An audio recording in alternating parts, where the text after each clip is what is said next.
জরাজীর্ণ এই ভবনটি কোনো যুদ্ধের স্মৃতিচিহ্ন নয়। ১৯৭১ সালে মহান মুক্তিযুদ্ধের পর দেশকে ধ্বংসস্তূপ থেকে টেনে তুলে উৎপাদনমুখী করার জন্য টঙ্গীতে যে শিল্পাঞ্চল গড়ে তোলা হয়েছিল সেখানকার একটি কারখানার বর্তমান চিত্র এটি।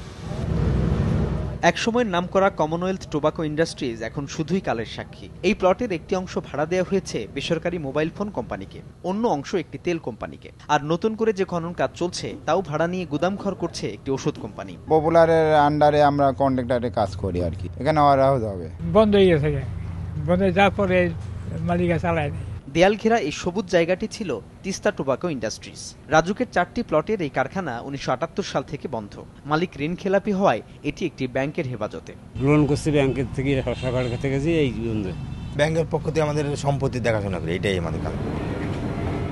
শুরুতে বরাদ্দ পাওয়া সরকারি প্রতিষ্ঠানগুলো বন্ধ হওয়ার পর বেসরকারি খাতে ছেড়ে দেওয়া হয় বেশ কিছু শিল্প, কিন্তু তাদেরও বেশিরভাগ চলছে খুঁড়িয়ে। সোনালী টোবাকো, ইপসি শু কোম্পানি, আশরাফ টেক্সটাইলস, হাইসন্স গ্লাস, মিল্লাত ইন্ডাস্ট্রিজ সহ বহু কারখানা প্রায় 2 যুগ ধরে বন্ধ।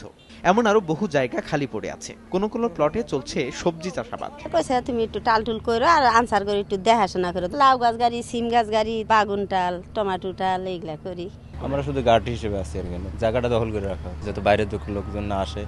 গণপূর্তমন্ত্রী বলছেন, জমি পেয়েও যারা কারখানা করেননি নিয়ম অনুযায়ী তাদের বিরুদ্ধে ব্যবস্থা নেওয়া হবে।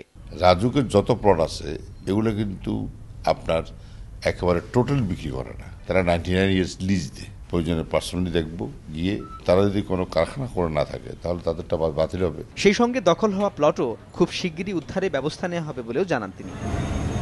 সাজিদ রাজু, সময় সংবাদ, টঙ্গী, গাজীপুর।